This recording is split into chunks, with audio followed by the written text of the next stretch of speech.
Bueno, hace un tiempo lo quisimos invitar porque había firmado dos resoluciones importantes en materia procesal en el marco de la causa inundaciones.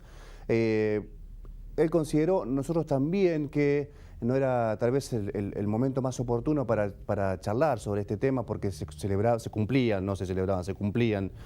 No había nada que celebrar, por cierto. Se cumplían los 10 años del crimen hídrico, a mi entender, esta expresión de 2003, y es por eso que retrasamos la convocatoria a Jorge Barraguirre, pero obviamente con el paso del tiempo, de un mes a esta parte, se han sumado un montón de temas, un sinnúmero de temas que son realmente interesantes para conversar con quien es hoy el Procurador de la Corte Suprema de Justicia de Santa Fe, que está con nosotros. Buenas noches, Jorge. Gracias por haber venido. Muchísimas gracias, como siempre.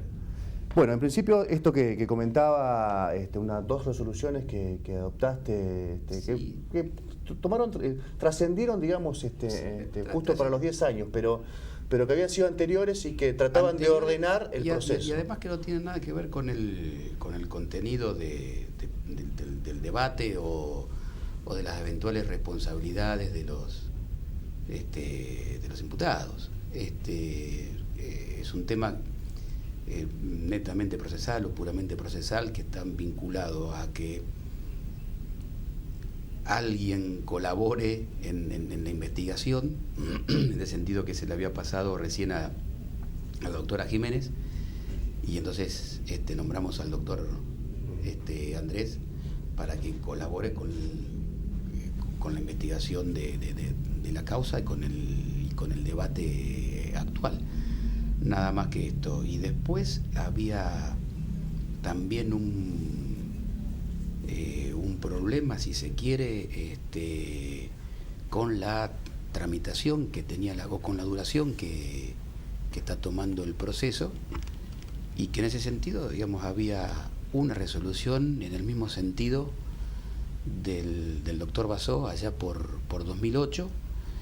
Y después hubo dos sentencias, no resoluciones muy contundentes de la Cámara Civil y Comercial y de la Corte Suprema, que de alguna manera apartaron lo que se llama el principio de prejudicialidad, es decir, que primero tiene que resolverse la causa o las causas penales, cualquiera sean las causas penales, y luego la causa civil, ¿no? Hay una especie de pendencia, se llama, de la causa civil, de lo que se decida en la causa penal.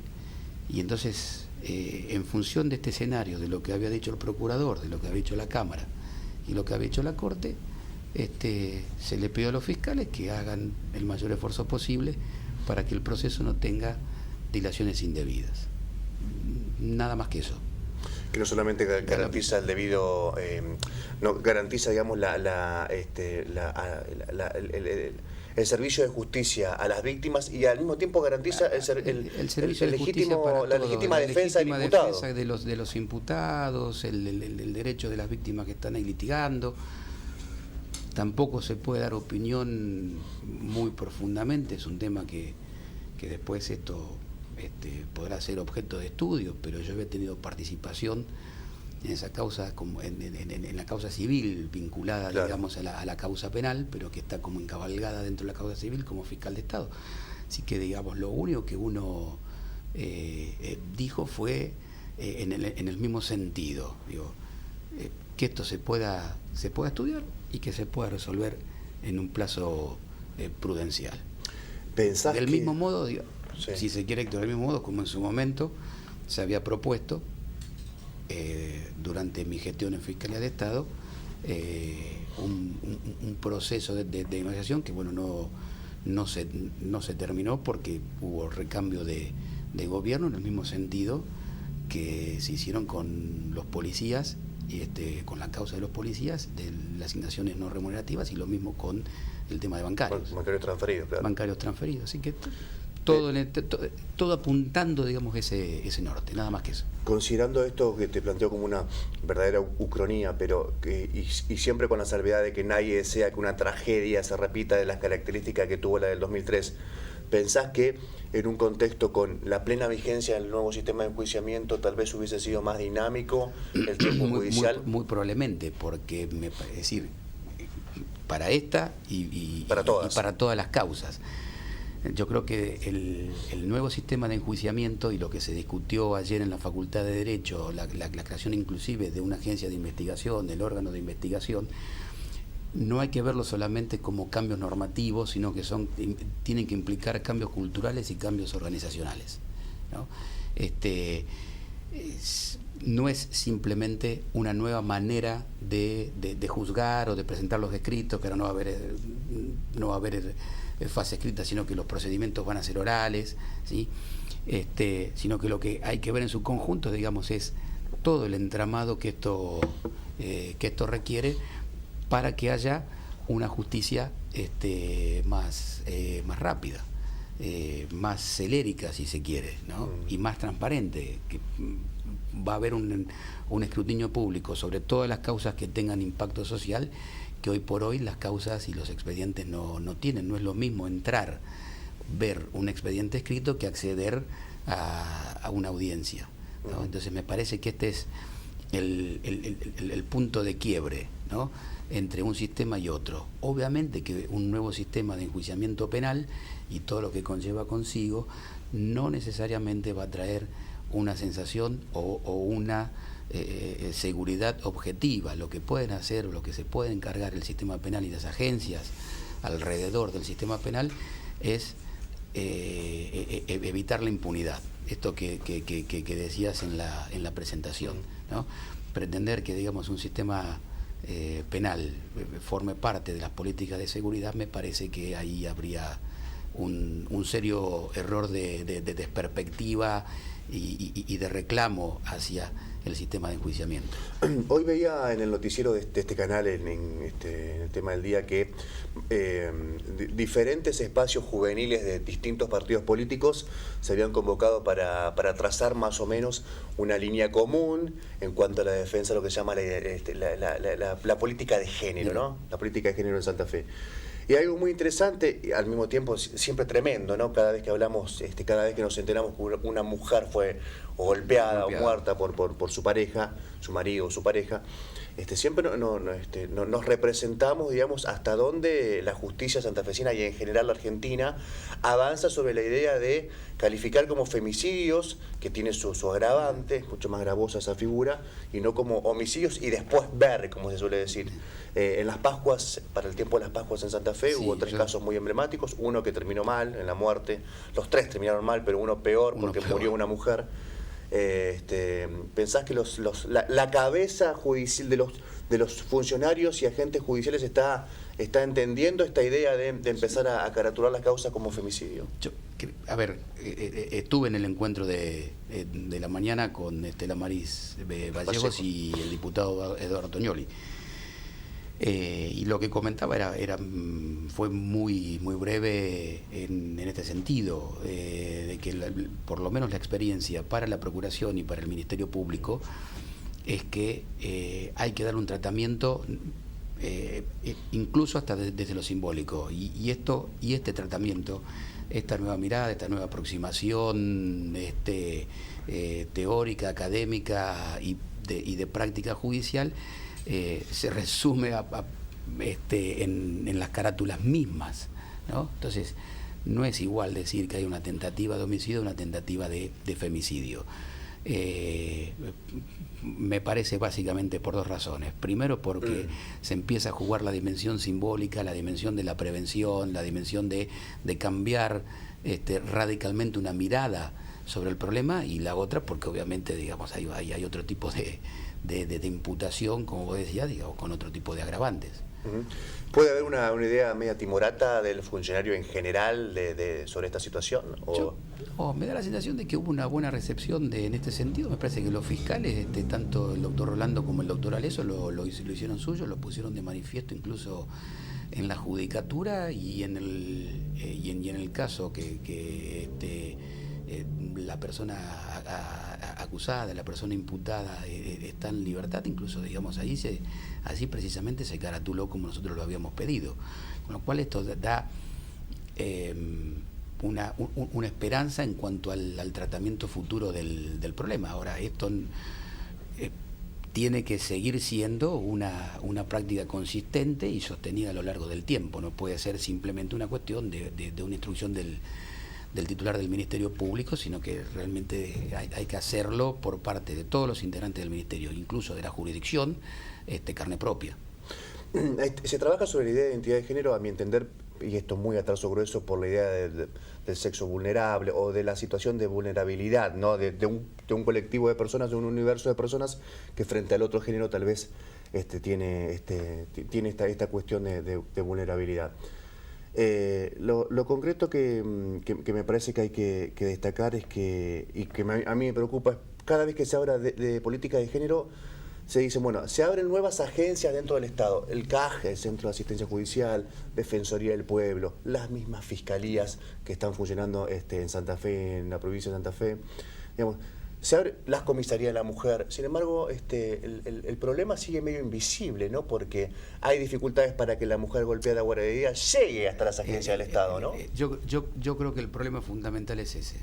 Cuando uno comienza a tratar de entender el fenómeno, el problema es la invisibilización que tiene esto y que forma parte de la idea de la intimidad, de la privacidad, de que lo doméstico lo doméstico es la antítesis de lo público y que queda, digamos, como un problema entre dos. Y no es una cuestión de la que hace la privacidad, a la intimidad, a lo doméstico o a los dos, ¿sí?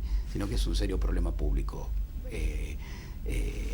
Esto no quiere decir todavía encima poner las cargas de victimizar o revictimizar a las víctimas, pero creo que es un paso adelante, que el Estado mismo es el que tiene que generar la confianza suficiente, como para que las víctimas puedan confiar en la respuesta del Estado. Si nosotros, si en definitiva no tenemos el número de denuncias suficientes, si no podemos hacer visible el problema, no es un problema de las víctimas, sino es un problema del Estado que no ha generado todavía la confianza suficiente como para tratar de resolver el problema.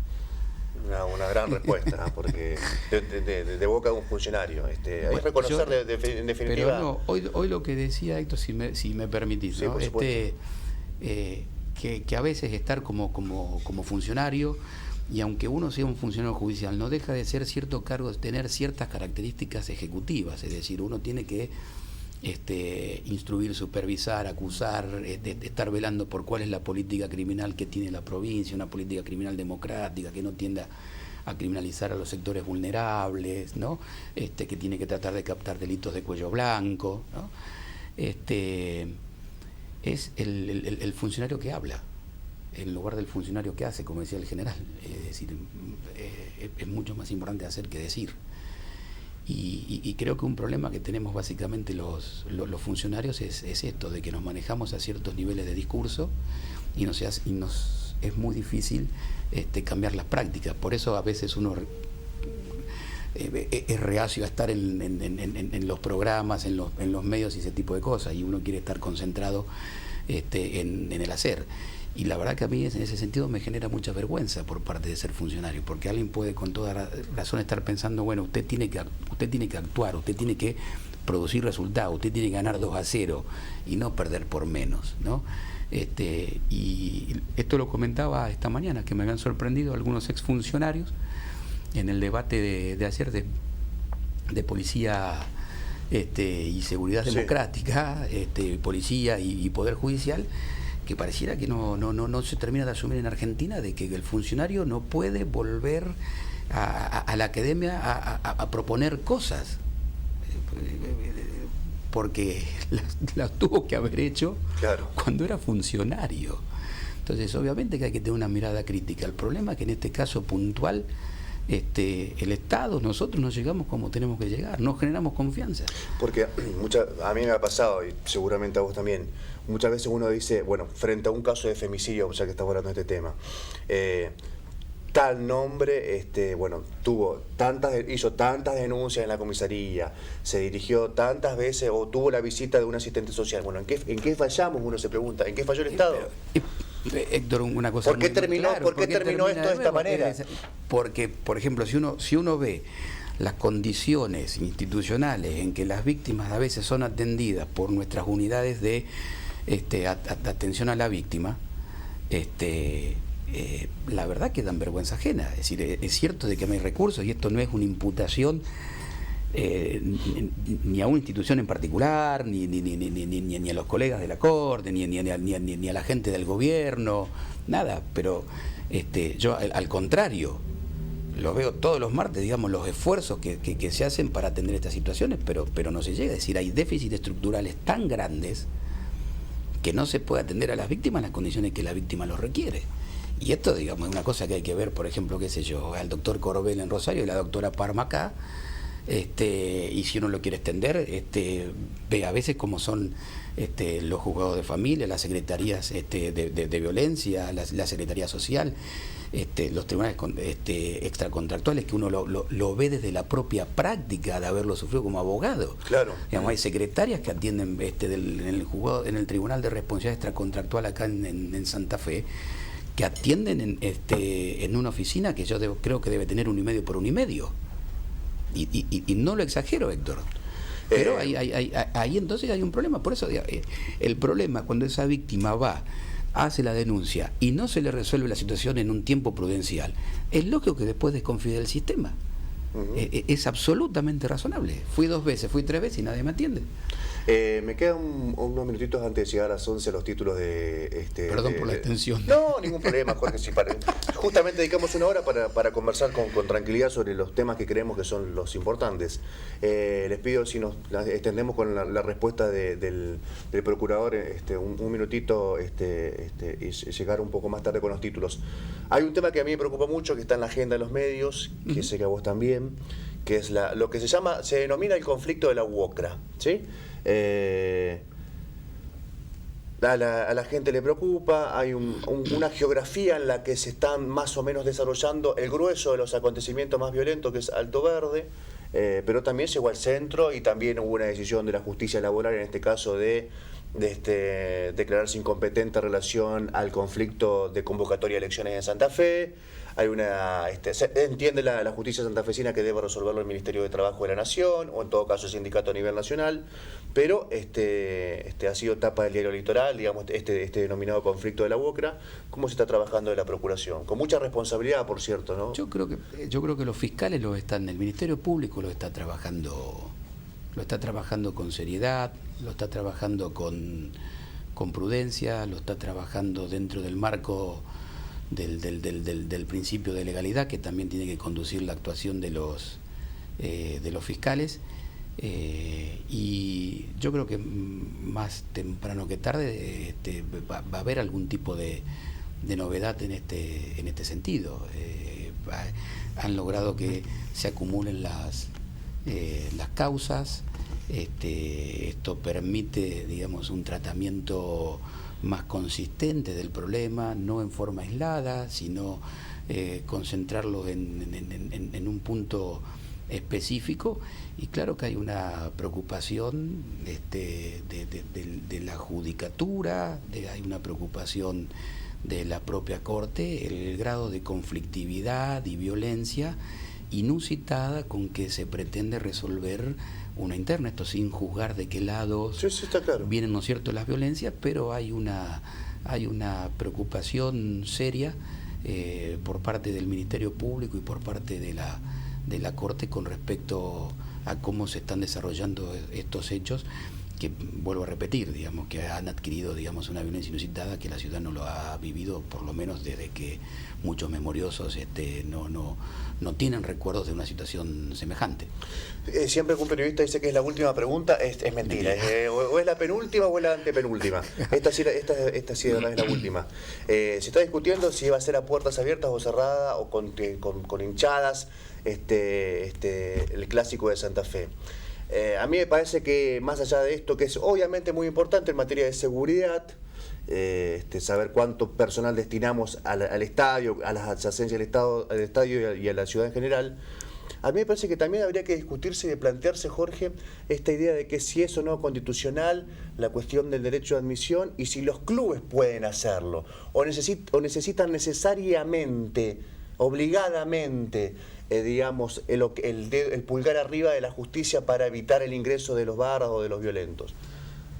No, yo, es también otra de las preocupaciones, no diría del clásico, porque me parece que eso la justicia no tiene que pronunciarse. Ya hemos visto, por ejemplo, en enero, cuando se trató de organizar el clásico rosarino, me parece que los jueces y el Ministerio Público no están para brindar condiciones de seguridad o organizarlas, etcétera, etcétera. Lo que sí también es una preocupación del Ministerio Público es el entramado que hay por debajo, también la preocupación por los violentos, que los violentos no ganen, y que por lo menos que no ganen, que no ganen siempre, digamos, que no dominen sistemáticamente las instituciones sociales, las instituciones políticas, y esto me parece que es una lucha que sí es una batalla que la tienen que dar con los apoyos institucionales pertinentes, pero que centralmente es una responsabilidad de los clubes. Digamos, esto no es una cuestión, digamos, es decir, no es nosotros no podemos estar, y no lo digo como integrante de la justicia, ni siquiera del Ministerio Público, es decir, pero no se puede pretender que todos los problemas sociales que haya en la provincia o en el país terminen resueltos por la justicia. Digamos, esto es una responsabilidad primaria de los dirigentes del fútbol, que obviamente tienen que contar con el apoyo institucional que ellos legítimamente pueden sostener, que hasta ahora no lo han recibido. Bueno, si no lo han recibido, el Ministerio Público está a disposición de los dirigentes para poder terminar con este fenómeno de los barras bravas. Gracias, Jorge, por la visita. No, muchísimas gracias. Como siempre, muy amable. Gracias. Como siempre, muy interesante tus respuestas. Gracias, de verdad. Vamos a una pausa comercial, pegamos los títulos, o al revés, según disponga el director, y volvemos con la última media hora.